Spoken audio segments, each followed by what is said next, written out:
Hello and welcome to the show. This is not Andrea Jones. I am Meg Casebolt. I am here today to interview your usual host, Andrea. So, Andrea, thank you for being here on your own podcast. I know. I love this Uno reverse moment. It feels great. Thank you for interviewing me.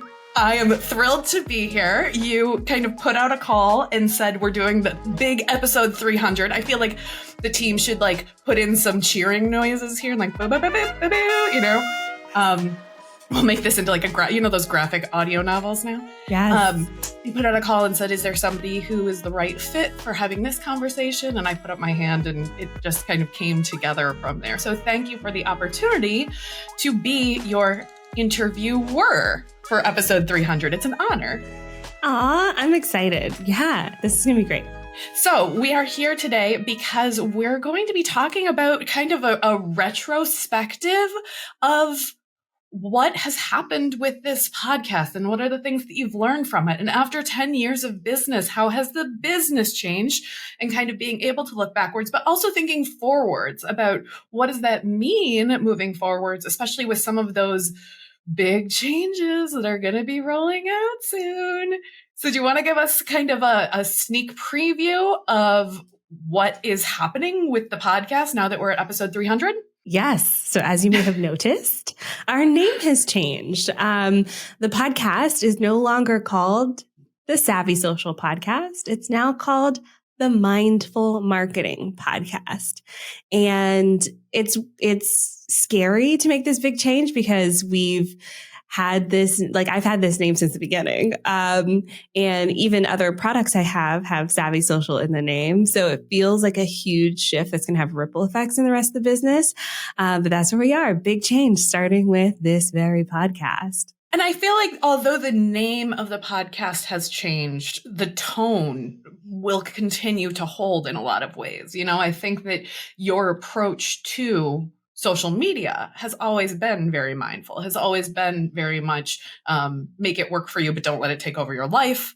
You can post, but you don't have to post all the time. You can hold boundaries. You can be clear about what it is that you do. I think you've called it the situationship with social, right? So the messaging is different. The title is different, but much of the tone of everything is still consistent. So how did you make the decision? What was the thought process around the rebranding and the renaming versus just continuing as is? Yeah. And, I studied Gary Vee back in the day. When I started my business in 2014, he was one of the people, on Twitter back then where I was like, oh, this guy is really making a difference in marketing. Because it was very different the way that he was showing up. Mm-hmm. And I tried to replicate that model. I read a lot of his books. I would consume a lot of his content.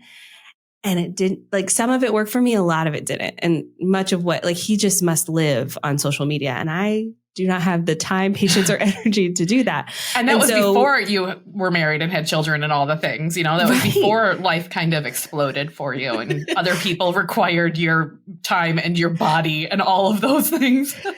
Oh my gosh. Don't even tell me about life before kids. My mom-in-law asked me recently, do you remember what it's like? Because I don't. I was like, oh, I remember. I remember what it's like. I don't know what I was doing with my time. I remember long brunches. Yeah. I remember sleeping in. I remember all sorts of things. Yeah, I remember. But you're right. It's so different approaching things in a different way. And I basically have two businesses when I think about it, because I have the agency and then I have programming, not even to mention the amount of content I produce. I was going to say, and the marketing is basically its own side hustle. It's like three businesses, really.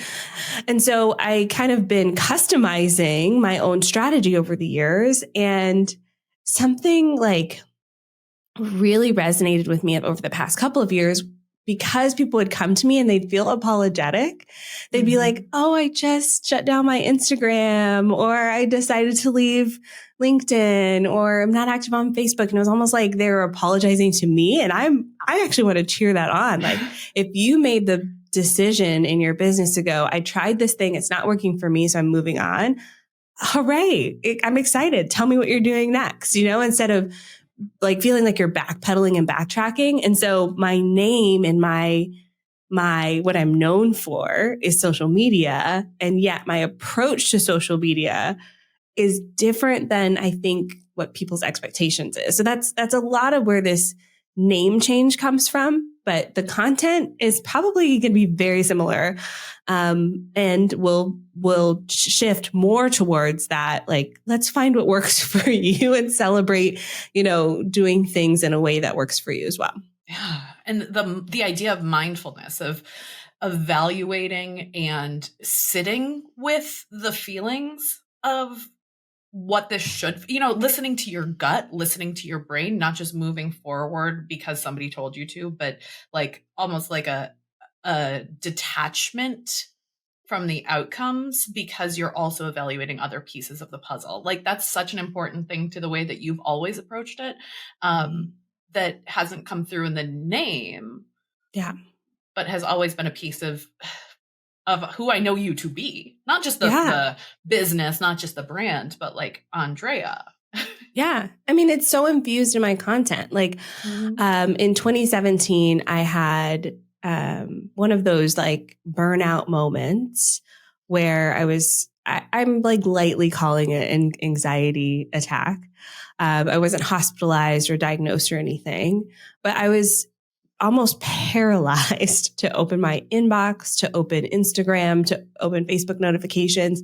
It was debilitating. And so I had to make choices at that point based on me and like what I could handle. And as someone who's an introvert, even though I love socializing with people, most of the time I don't want to talk to anybody. Just leave me with my books and like my crochet.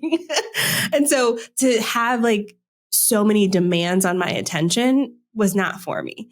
And I made a shift then. I immediately turned off all my notifications, and I've lived notification free since then.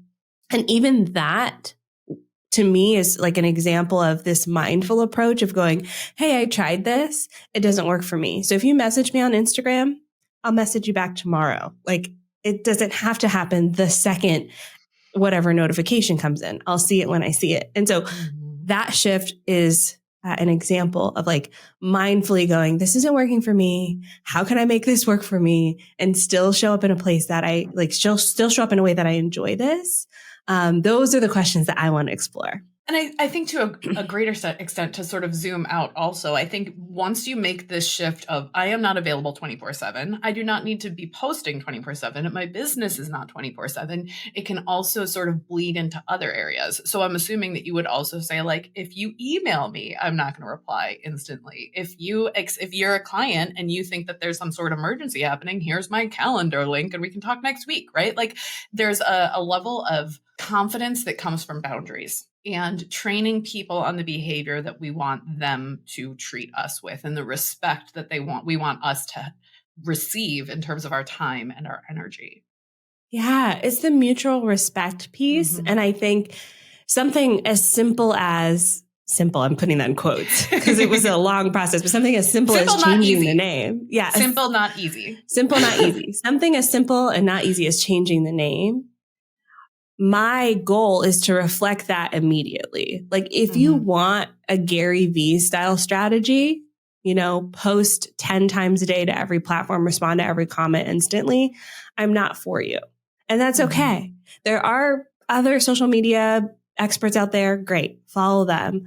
The way that I approach social media is so different, in my opinion. And I want to be clear about that, like, up front, and it affects every area of my business. If you email our customer support, Jemmy, my customer service person, who's fabulous, she's going to get to you within 24 hours. It's not immediate. If you're a client, we don't work weekends. So if something happens over the weekend, we see it on Monday, so it has that effect of the rest of the business as well. Yeah. And I also like that it's not the mindful social media podcasts. It's expanding into social media as part of a comprehensive strategy, because I know from like having a front row seat to your business for the past decade that, like, although you are on social media, although you are an expert on social media, although you provide social media services and trainings, your entire business does not exist on social media. You're getting leads from your podcast and your content marketing. Most of your conversions come through email marketing. You're constantly doing collaborations. Like, your actual business is not dependent on social media, even though like in the, oh God, I don't want to use the word meta here, but it's right. It's not that you are dependent on social media. It's just what you do. It's not all that you are. Yeah. And it's something that I teach too, is I love social media. True. It doesn't exist in a silo though. So when someone, especially a new business owner, has an incorrect impression about, I'm just going to post on Instagram and build my business, it makes me cringe because there are so many components that go into this. Instagram's just a part of it. It's like saying, I'm going to build a house with just a hammer. It's like, okay, well, you also need, I don't know. I was going to say a chainsaw, but that's not the tool. Okay, we'll go with this. I'm going to build a house with just wood, and all of my pipes will be made of wood. Right. And I'm not going to put paint on anything but wood, no brick, no, right, Right. Yes. There's so many different layers. It's going to be a very uncomfortable bathtub. There's a lot of splinters involved. Yeah. I mean, although that could be a trend, all wood. Anyways, I think that it would be very Scandinavian. It would be, very that. But I think there's this misconception about social media being a magic bullet. And so what I want to kind of break down is that social media is just one piece of a larger marketing ecosystem that works. And the funny thing about this is my two largest marketing arms of my business are not social media. Mm-hmm. It's my podcast, where I consistently get 10 to 15,000 downloads a month. That's more than any social media platform, by the way. And it's my email list, which has over 18,000 emails. Again, more than any social media platform. So for me, social media is a tool to grow my podcast and my email list, which is where a lot of my more intimate marketing strategies happen. Social media is a key component to all of that. My podcast, I don't think I would have as many listeners without social media. My email, I definitely would not have as many emails without social media, right? So it all works together. And I want to talk more about how it all works together instead of focusing so much on just the social media side of things. I love that. So what's your relationship right now with social media? Are you still in love with it? Is it a necessary evil, or are we somewhere in the middle of this, spectrum of feelings? Yeah. No, I love it. I love it personally. There are moments in time where I feel less in love with it. And you're right. I do like to call it a situationship. That has been a thing in my framework since 2017, probably. It's it's very much a situationship for a lot of people. I personally love it because I actually don't spend a ton of time on it. I see what I need to see, and then I peace out and live my life. You get in and get out. Yeah, I get in and get out. Exactly. And I feel like you have a really good system for I'm going to log into this. I'm going to give myself 20 minutes. I'm going to respond to this many comments. I'm going to engage with people the way I know that I need to, but I'm not just going to linger and doom scroll. Yes.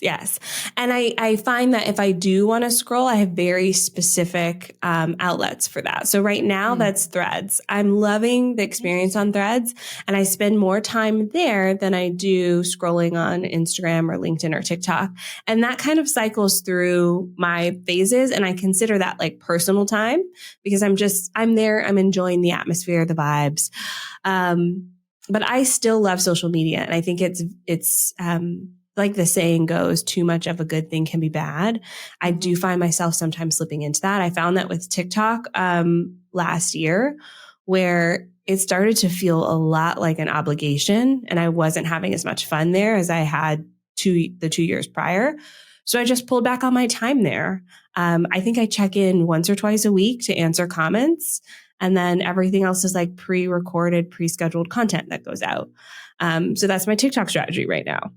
I think that helps me still like the elements of social media, which I like, which is far more to me about community and conversation than creating content for the sake of creating content. Mm-hmm. And I feel like you you sort of guided me into my next question, which is when you're saying, well, right now I'm into Threads, but a year ago it was TikTok, and before that it was Instagram. I don't necessarily, this isn't a question about like, what is the trend of how things are changing in social media? Because I know you have future podcast episodes planned on that topic, but you've been doing this for a decade. And I would say of any industry that somebody can be an expert in for a decade, this is one of the top 3 that has changed the most in that time period. So, like you and I have talked several times because I'm also in the content marketing, SEO, generative AI bubble, where it's like, what have you seen change? What are the biggest changes that you've seen, and how have you had to react to that? Yeah. I mean, if you don't like change, don't get into social media. Don't get into marketing. Digital marketing. Nope. Yeah. Because both of us, like you in the SEO space, me in the social space, like the past 2 years, 3 years have been bonkers, bananas with the amount of changes. Mm-hmm. So I think the biggest change over the past decade, and I'm going to keep saying decade, y'all, for a long time because it feels good. Decade is the amount of content that's being published. Mm. And a lot of people try to blame the algorithm. They try to blame what's trending. They try to blame people's interests. But 10 years ago, we were not consuming content like we are today. Mm-hmm. Risa Tisa puts out a 10-part TikTok, a 52-part TikTok series that's 10 minutes each. And they get millions and millions of views on each video. Like that is unheard of for a social platform, right? And so we're consuming content at a rate we've never consumed it before. People are producing content online at a rate it's never been produced before. We didn't even have Netflix to the extent that we did do 10 years ago to today, right? It was still coming in an envelope. We had to wait for the DVD to, maybe that wasn't 10 years ago. Maybe that was 15 years ago, but it was, it was about 10 years ago, where they switched over. I was just talking about this with someone the other day. Cause I was like, back in my day, we had to order the Netflix DVD. They mailed it to you in an envelope. Then you watched it. Then you had to mail it back. Wild. You had your queue going. You had to move things up and down based on availability. Yeah. Yep. So I remember the post office near my workplace had a faster turnaround time for Netflix because they would scan it in. So all of my coworkers and I would drop off our work. We wouldn't put it in our mailbox. We'd put it in the work mailbox. It was a big deal how much we had to plan our Netflix queues. And now we can just go. Now my kids are like, why is this commercial playing? How come we were watching football and now we're watching trucks? What happened? They don't understand. You don't get it.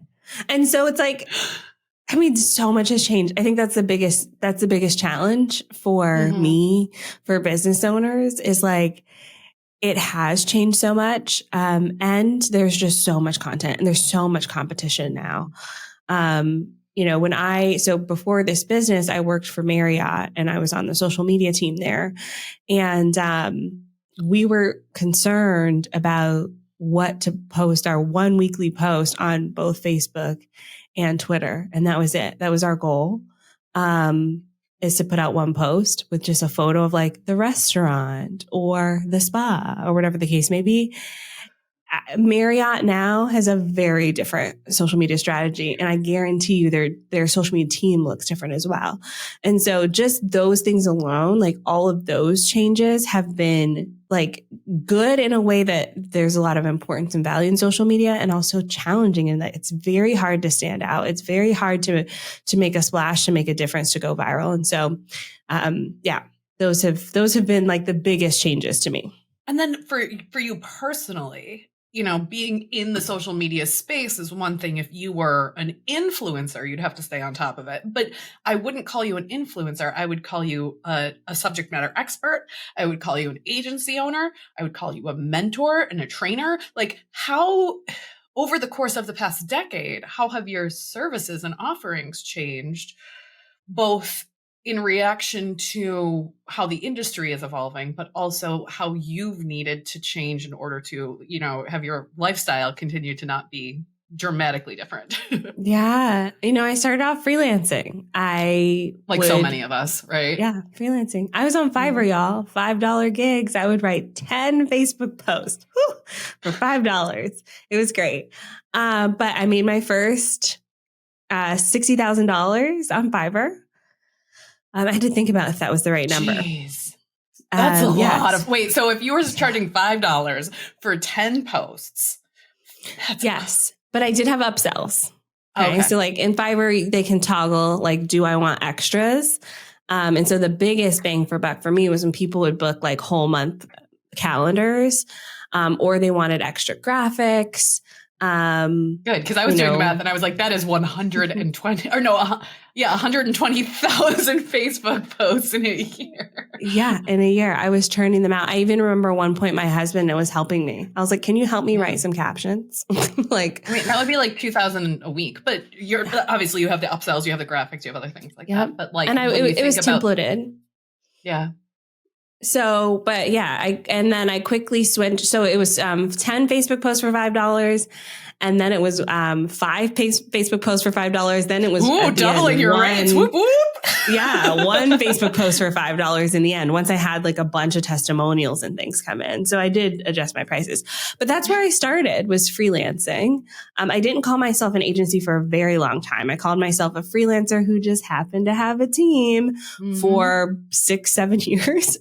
It wasn't until recently that I started calling myself an agency.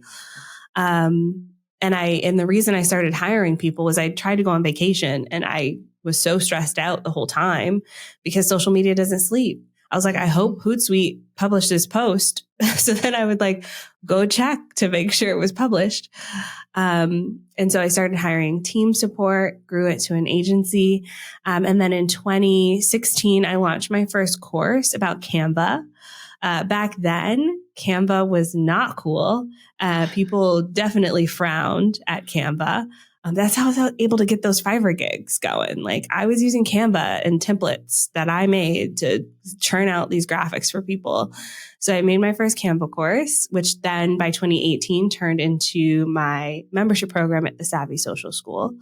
And then in 2020, I added on the mentorship program to teach this kind of hybrid agency educator model.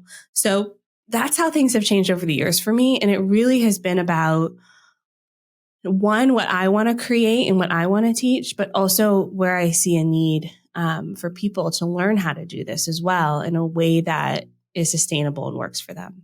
And then we've already talked a little bit about how the podcast is a huge part of your marketing arm and how people are finding about, maybe they find the podcast through social media or they keep up with the podcast on social media, but the podcast kind of lives as its own entity under your brand. So when did you first launch the podcast? If it's 300 episodes, we know it's been a while.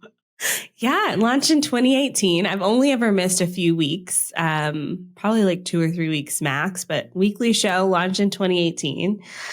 I launched it because at the time I had a bunch of clients who had podcasts, and it was a really big thing to start a podcast then. Again, not a lot of people had podcasts.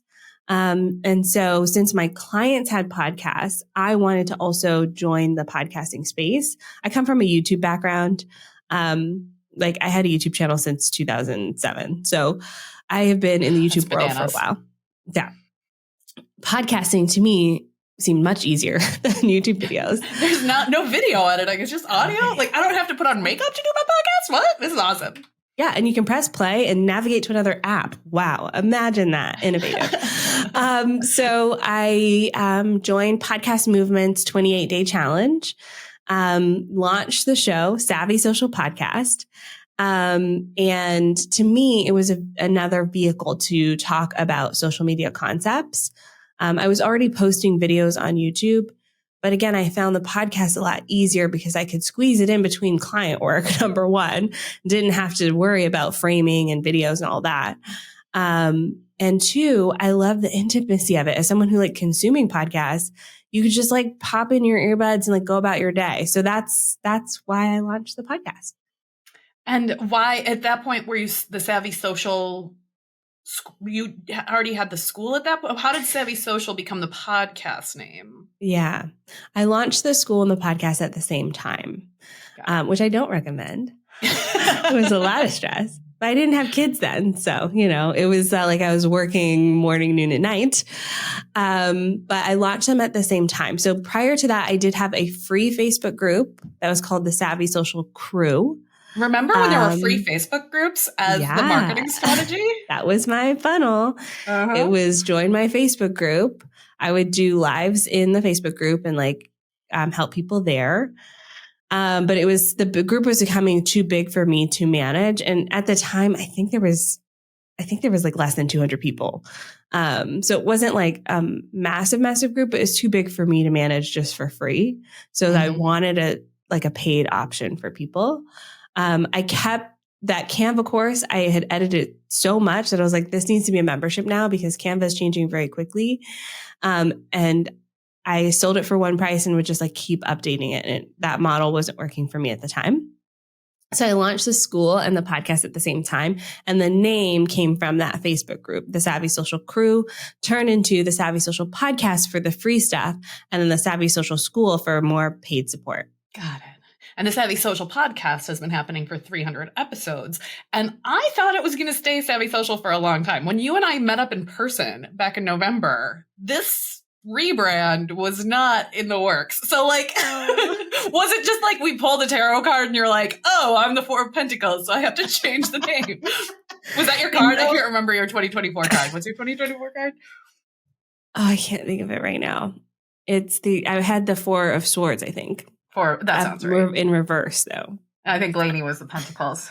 Yeah. So the retreat in November changed a lot of things for me. So 2023, my word of the year was community. And I was really focused on the people in front of me. Because before that, a lot of my marketing was let's get new people.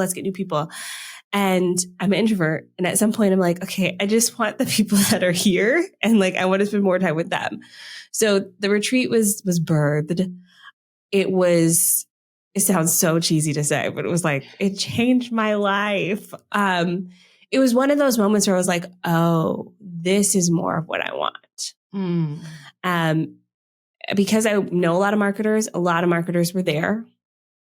The conversations we were having were so much deeper than, how many times a day should we post on TikTok? And they were business focused conversations. They were life forward conversations. I saw that word floating around on social media recently where people were talking about yeah, this is my business and I have aging parents or I have young children or I'm getting a full-time job now. So how do I balance all of the things? And I was like, oh, these are the conversations that I want to have. And so when we met up at the retreat, changing thing wasn't even on my mind. I'm going to have a baby. My life is very all of full. This rebranding just a very deliberate nesting strategy? Is that what this is? It was not on my mind. It was not on my mind at all. But the funny thing is, I have owned these domain names since 2020. Mm-hmm. So while the changing of the name wasn't on my mind at the time, suddenly it felt urgent because I was like, these are more of the conversations that I want to have. These are more of the topics that I want to explore. And yes, social media is still my main boo. It's still what I do on a day-to-day basis. I definitely see that changing for me in the next 5 years into something a little bit more nuanced. I don't know what it is yet, but there's something there where I was like, oh, this is more of what I want to do. And so then it suddenly felt urgent. And I felt like I was cheating, where I was like, oh, I keep thinking about this thing while doing my job. And I was like, I feel like I'm constantly cheating and flirting with this idea in my head while still maintaining my current idea. And so after the retreat, having an affair with your new brand. Yes, I was. I was wooing it. I have my Google Keep Notes app. I've had since the last day of the retreat, I can go back and see all of my notes where I'm like, oh, this would be a great idea. That would be a great idea. And so I just kept spending so much time thinking about it. and talking about it and with people like you, that I was like, we've got to start making changes now so that I don't feel like I'm cheating anymore and that I'm straddling this line. I got to like move forward. It's now or never. 10 years, 300 episodes. Let's do it. Yeah. And I think also like, I saw you post in a community that we're both in about this. And Diane in that community was like, this is not cheating. This is evolution, right? This is a transformation of identity where it can feel like, oh, but I'm the social media person versus I'm a marketing strategist who specializes in social media. And maybe this pivot isn't as much of a pivot as I think it is because my own identity has evolved over time, which is a funny thing to think about because this is why we surround ourselves by therapists. Yeah, that's it. It's like once I landed in the spot of like, oh, this really is just me changing the name. I've been this person this whole time. Mm-hmm. Then I felt so much more comfortable with making the change because prior to that, it felt like a whole different person. And I don't know that I don't think that was really the case. It was, this is a change that's been happening for years and now just feels like the time to like reveal my new identity. Ooh, big reveal. It's like reveal day on, or you know what? It's not, there's probably some sort of RuPaul's Drag Race thing that we should talk about here. I'm not a drag racer. I'm a top modeler. I'm like a home renovator. So I want to be like, move that bus, but I don't know the right drag race terms. You know, it very much fits the home reno side of things. Move that bus for sure. So we're moving the bus. Here we go. And I think also there might be something in here, because you and I are both romance readers, where it's like, maybe this is not an affair. Maybe this isn't cheating. Maybe this is just making your relationship open. Maybe this is polyamory of your business, right? Where yes.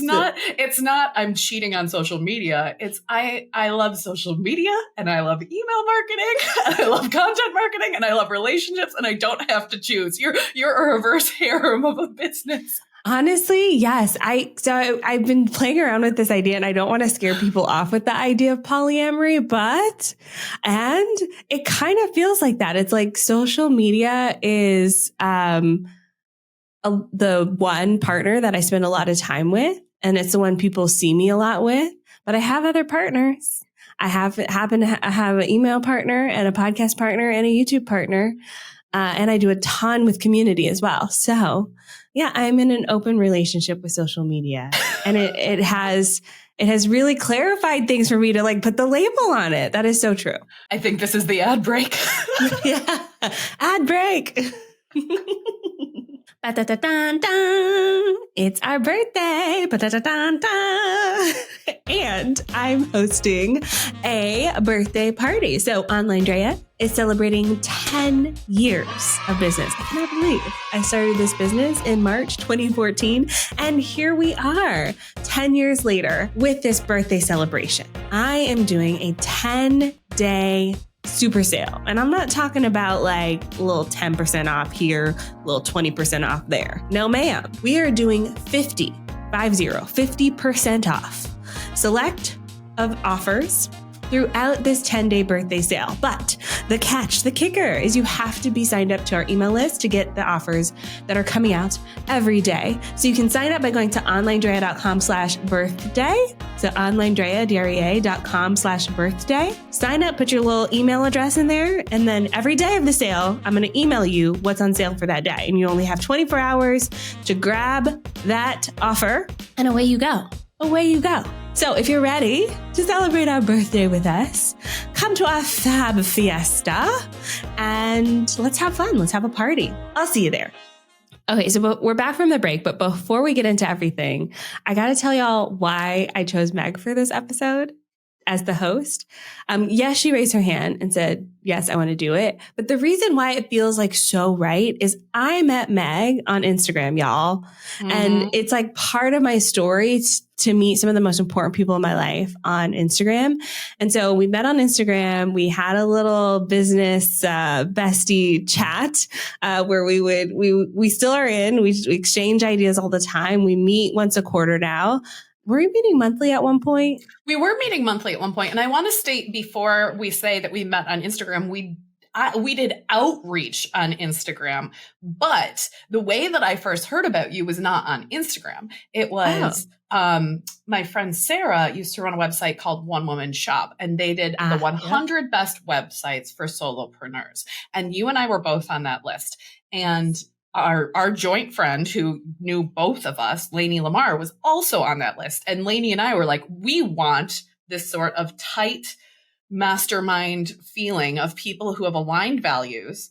And so we went through that list and chose who to reach out to. And you were the first person Lainey reached out to. And I think she said to you in Instagram DMs, like, we're thinking of doing this. And you said, great, how much? We were like, no, we just like, and I think sometimes that's what we're talking about with Yes. social media and community is it can be a really great place to develop these relationships, to get to know other people, but you can also find out about them through other channels, and social media can be an easier place to connect and grow and nurture those relationships, whether you discover a person on that platform or not. Whether you can remain on that platform, because I don't know if you and I ever actually DM'd on Instagram. I think Lainey DM'd you, right. And then you and I met on Zoom, and then we just moved to Voxer, and that's where we've been for the better part of a decade. So the relationships can start there, they can grow there, and they can move off of there. All three of those things can be true. Yes. Okay. I'm glad you clarified that, because Instagram was just like a catalyst for conversations in other places. Mm-hmm. And I feel like you're right. This is why I love social media, is because it made it easier for us Lainey and I, to start that conversation. But the conversation actually started elsewhere, which I didn't know that list is where it started. I think it was the list. I remember Lainey just reaching out and me being like, okay, yeah, I mean, this sounds great, but if she says it's going to be 10 grand, no.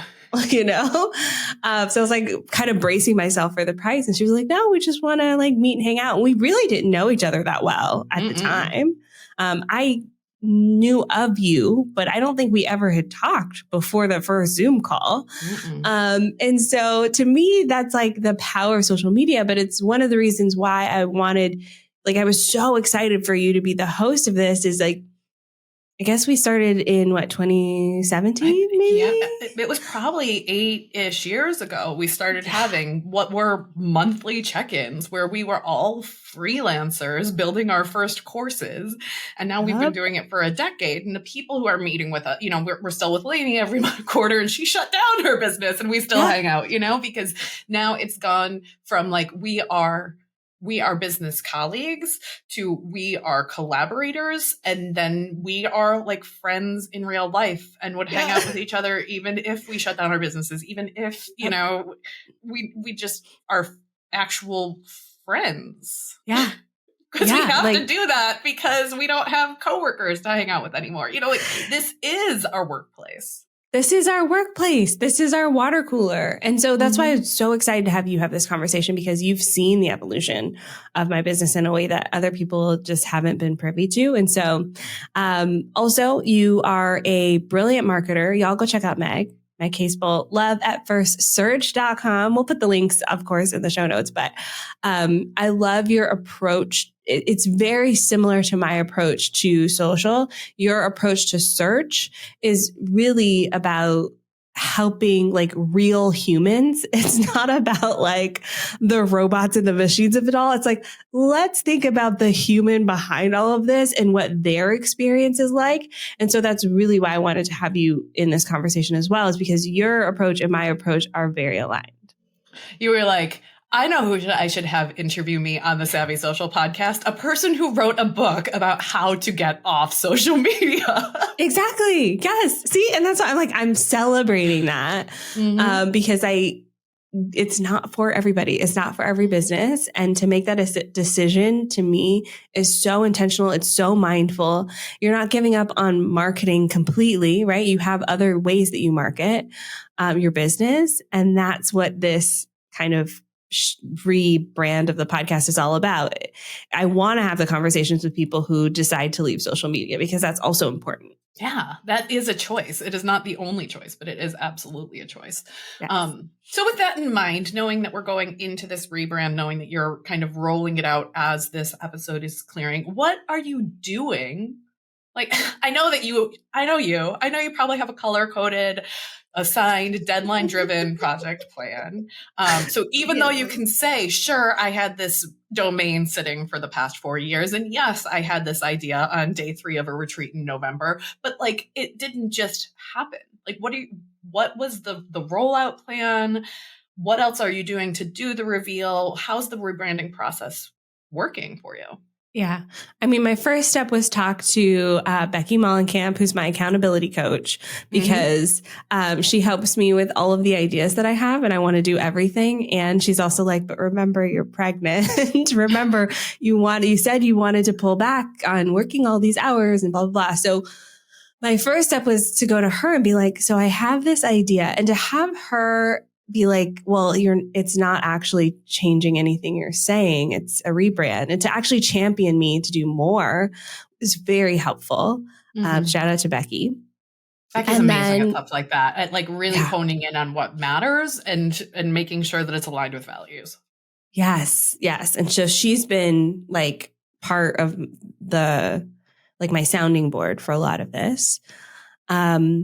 The name I already had, and I really tried to come up with a different name because this mindful marketing, there's actually another company under the name Mindful Marketing. They work with e-commerce brands, though they recently rebranded to a different name. If you search Mindful Marketing, they come up first. There are several podcasts with mindful marketing in the title. Usually they have other words as well, but mindful marketing isn't unique. However, it's the only name that really, truly, to me, embodied what I want to talk about now and for the future. Like, I feel like it gives me space to talk about it for the future. So as far as we're talking, I need to insert this because you know me. If we're talking about what shows up in search when you look for it, yes, they have historically ranked for that term, but this is going to become your new branded search term. Yes. This is going to be something that you already have an audience that you have grown that can help you establish this brand underneath your own existing domain. You have the domain authority to capture some of that. So you and I can talk offline about a reputation management strategy, so that way you can rank first for that term, and specify maybe it's, mindful marketing for small businesses, mindful marketing for service businesses, mindful marketing without being dependent, there are different qualifiers that we can put on it, as well as the definition of mindful, and we can play with it a lot in a way that it's much more open to interpretation and to you being able to define what it means to you in a way that Savvy Social was kind of locked in by its very nature. Yeah. And first of all, I have you earmarked for when I'm fully back from maternity leave in August to redo our SEO strategy, because you know where to find me. That needs to be redone. Just for the podcast, right? Because sometimes we need to think about our sub brands as part of our overall brand too. Yes. And two, there are so many other people with the name Savvy Social that I wasn't too concerned about it. Like if you search Savvy Social on Instagram, you'll see a bunch of people using that name, or even social savvy, socially savvy. People say socially savvy all the time. I actually own Socially Savvy School for that reason, because people kept calling it that. So I just grabbed the name and it forwards. Vanity domain 301 redirect. Boom, boom, boom. So to me, the name, it just felt so good. And it was one that I already had, that I wanted to move forward with it instead of, I've been thinking about it for so long. You know what's so interesting is this, like, the relationship between your head and your analytical brain and then like your gut and your reaction to it is exactly what we're talking about in terms of the approach that you take. And you're taking that approach of mind and heart meeting each other, even in the choice of how to rename and reposition. Yeah. To be able to say, inviting Meg feels right, or choosing this name, I did the research. I looked at what my competitors were, and then I listened to my inner voice. I listened to my gut, and I moved forward with it because it felt right. There's a lot of feminine energy there that you don't hear a lot in the marketing space, which is very much like, well, somebody else already owns it, so you need to find something different, Yeah. And that's part of why I hesitated, because it feels a little soft. You know what I mean? Like it feels like even the word mindful marketing, when I asked my husband about it, he's like, I don't get it. And I'm like, oh, but you're not my target. You're not my ideal client. Like, you're not who I'm going after. And so that's part of why I hesitated on it so much, because it does feel like leaning into the feminine energy. It does feel a little bit more on the side of like woo woo, even though I'm hesitant to use that word even, but that's who I am. Like, I pull tarot cards every year. I have like 15 tarot decks. I literally just pulled this out of my deck because I was like, I wonder what's going to happen. I keep my tarot cards on my deck, and it's the Temperance card. Of course, it's the Temperance card, which was your card for last year. It's my card for last year. And so it's, for me, it's like, okay, I'm already living this life. Is this my coming out story? I don't know. It felt right. It felt right. So in addition to rebranding the podcast, you've done a lot of web design work on your website to feel a bit more, I don't want to say like laid back, because I never felt like you were too in your face with the old brand, but it does feel a bit calmer in terms of, the tones that you're choosing, the language that you're choosing. You're doing some definite messaging work in the rebrand. What else is happening as part of this overall rebrand into marketing versus strictly social? Yeah. This is where I think the retreat comes into play. I'm leaning more into the community elements and intimate communities. So for instance, this year we moved to a closed model for the Savvy Social School. So if you're listening to this right now, it may be open, it may be closed. Like, it's probably closed. We're going to open it a few times a year, perhaps, or maybe not. I haven't decided yet. So that's part of this, is like deciding what to do with things like my membership. My members who are in there, loving on them in an intimate way, which feels very good for me. Focusing on my smaller mentorship too, you've really started to grow that out, but I think at a lower price point than it used to be, because you want it to be intimate but affordable. Like, there's some interesting choices happening there too. Tell me about that. Yeah. The mentorship, I raised the price because value. People are like, you add so much value. But the feedback I got from my members is the number of calls we were having was too much. They were like, this is too much. I actually prefer to have a different structure. So we changed the structure, lowered the price back to what it was before. We actually had no members come in at the new price. Now, I wasn't promoting it heavily, but it's $297 now. And it's a combination of like one-on-one. So you get one-on-one time with me, and there's some group components. I will probably cap at about 25 members.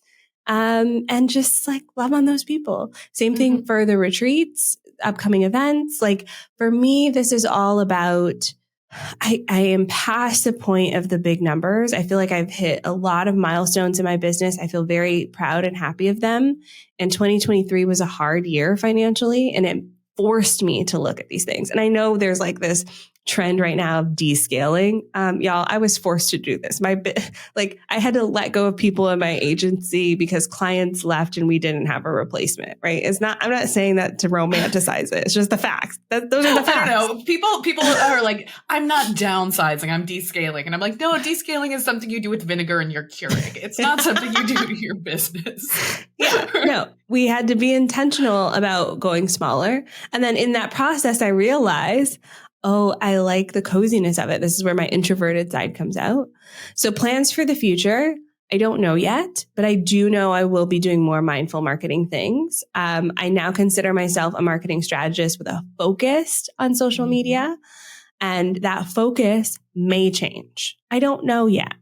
I still love social media, and when we have a new client come in, we also manage their podcast. We also edit YouTube videos for them. We also write emails for them. Some clients, we even write and design lead magnets and build funnels for them. So we do other marketing things. We're just very like social media community forward. So I will continue with that concept, but knowing that as social media changes, as community changes, I'm flexible enough that I want to be able to change with it.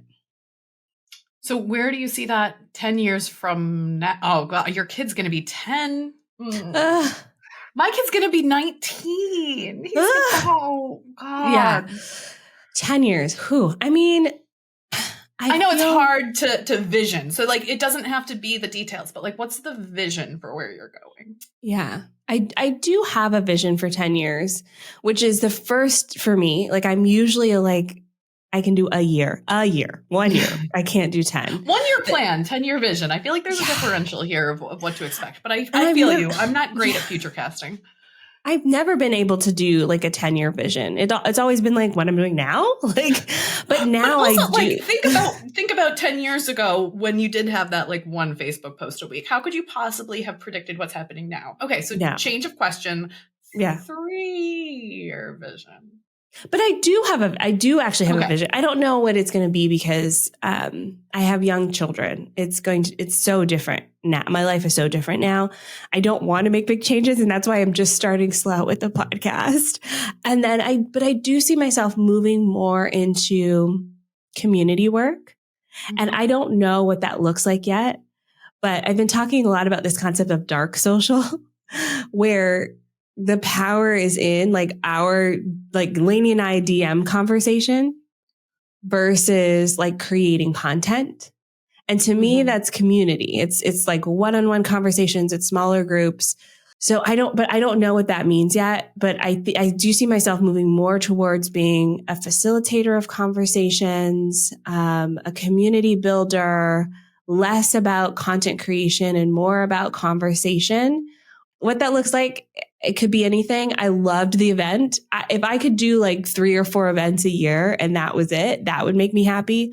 I love facilitating conversations, like a roundtable panel. If I could do panels all day, that would make me happy. So there are certain things where I'm like, this piece of it makes me happy. The piece right now that I know that probably 10 years from now, I probably would have an exit in my agency, either selling my clients or something like that.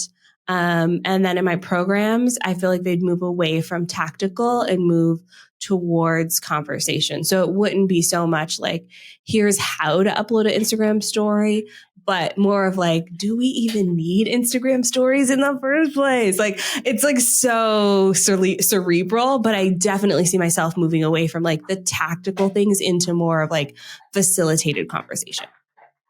I think that's perfect for you. Yeah. Without forcing you into becoming an event planner. Yeah. Because that is a lot of work also in a completely different way. And how are you celebrating being in business for 10 years? Yeah. So we're doing a big 10-year fiesta. So they'll probably be the ad in this episode. We're pre-recording it. So they'll probably be the ad in this episode, and check my socials and my email. So we'll be talking about it. I'm also having a baby. So that feels really good to just take some time to like. That was on the schedule before the rest of this. Yeah. It's like the fact that I can step back is a huge celebration for me. And it feels much better the second time around. The first time around, I was way more stressed about it. The second time around, I'm like, this is going to be great. My team has got this. This is awesome. And so that's basically it. To me, I don't really have any big things planned because honestly, having the baby is the big thing right now. Mm-hmm. It's not that you have a countdown to 23 days from the time I'm recording this until when the baby arrives. There is a countdown. I'm ready for her to be on the other side so I can actually like get restful sleep. Yeah, you can outsource the feeding. So yes. There you go. I can take a night off. I can't take any nights off right now. She's attached to me. Mm-hmm. It's true. That placenta, that darn umbilical cord. You can't take a break from that. No. Any final thoughts about the podcast, about the agency, about where things are going for you? Yeah, I think that part of this whole thing is scary for me. I was just talking with one of my mentees about how I probably will lose some accolades along the way. Like, I don't know if I'll still be in the top 100 marketing podcasts with this change. I don't know if I will win the awards for the show because it's a little less aggressive. It's a little more soft.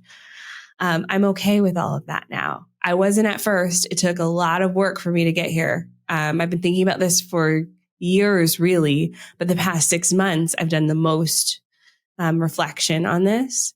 And I'm at the point now where intimacy is more important than being quote unquote popular. Like that's never been my goal in the first place. So to have those like check boxes, I did it. It felt good, sure, at the time. Now it just doesn't seem as important. So I will probably lose some of my ranking. I will lose the opportunity for awards. I may lose some of my audience. I don't care. I'm ready. Yeah, those weren't your people. And I think one of the things that has been standing out to me in this conversation is like knowing who you are and grounding yourself in how you want to live your life, how you want it to feel, how you want to lead your team, how you want to engage in relationships with others, whether those are your clients, your team members, your audience, your peers, your collaborators, right? Like you are so grounded in this is how I want this to feel. And if social media is part of that, if email marketing is part of that, great. But I don't need to be the go-to person for this entire industry. I don't need to be the thought leader who is at the forefront of every single trend and showing up and having millions of followers. Like your satisfaction and your measures of success are not numbers driven. They are value driven. They are intuition based, and they are lifestyle reflective, where it's like, I don't want to work all the time and I can support my family and, be there training my people in the way that my approach is. So that way they're not burning out. I'm supporting their mental health. I'm supporting their outcomes and goals without it taking over everything. And I think that especially in marketing in general, but social media in particular can be so invasive that having somebody who is aware of all the trends and able to say, let's define your KPIs and your measures of success and work towards your goals that may or may not be the Meg gets on a pedestal about the patriarchy. May or may not be what the societal norms of what success is supposed to look like, which is infinite growth at all costs. That's not your goal anymore. So I think that will show up moving forward in the podcast based on the work that you've been doing, not just the outward external marketing work, but the internal journaling, meditation work about your life and your goals and your business. So thank you for leading by example for all of us who are always getting that message of more is better, more, have to grow, have to scale, downsizing or descaling is failure instead of it's a conscious choice for intimacy. Yes, you nailed it. That's it. Perfectly said. Thank you, Meg. Thank you, Andrea. It's been my pleasure to be here with you, and congratulations on 300 freaking episodes. Well done.